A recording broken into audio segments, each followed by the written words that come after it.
қыз тәрбиесіндегі мәшһүр жұбатамыз айтады, кейбір адамдар айтады дейді, қызды оқытпау керек дейді. Ол қате пікір дейді. Негізі қызды оқыту керек дейді. Өйткені дейді, мұсылман елдері неге артта қалып жатыр дейді, өйткені қызды оқытпағаннан дейді. Әйел затын оқытпаған. Европа неге озып кетті? Өйткені қыздарын оқытқаннан. Енді 19 ғасырдың реалиінен жазып отыр сол жағдайда. Сонда айтады, егер дейді ер адам дейді білімді болса дейді, бір адам білімді дейді. Егер әйел адам білімді болса, бүкіл отбасы білімді болады дейді, бүкіл әулет, сол жұрағат білімді болады дейді. Содан тараған ұрпақ, оның айналасының бәрі білімді болады дейді. Сонда әйелдің білімді болуының дейді пайдасы зор дейді. Және дейді, әйел ол қандай білім алу керек дегенде, әйел зәру білім алу керек дейді. Ол қандай білім? Сонда өзі білім үш түрлі болады дейді. Бірім хаджалат, бірім зарулат, білім тахсаният дейді. Ғылым тахсаният үшке бөлінеді екен өзі. Усул фих деген кітапта жазылған дейді.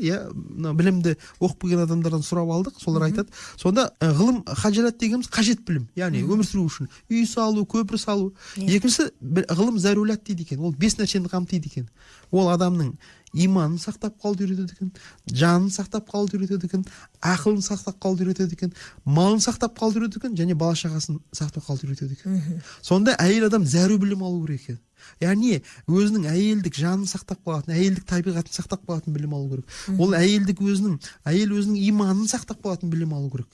Өйткені хадис бар ғой, жақсы әйел еркектің иманының жарысы дейді. Одан кейін ол өзінің ақылын сақтап қалатын білім алу керек. Өйткені әйелдің ақылы қысқа, шашы ұзын. Оған ғылым керек. Үшінші, ол өзінің жаңағы оған аманат етілген бала шағасын қалай аман сақтап қалу керек.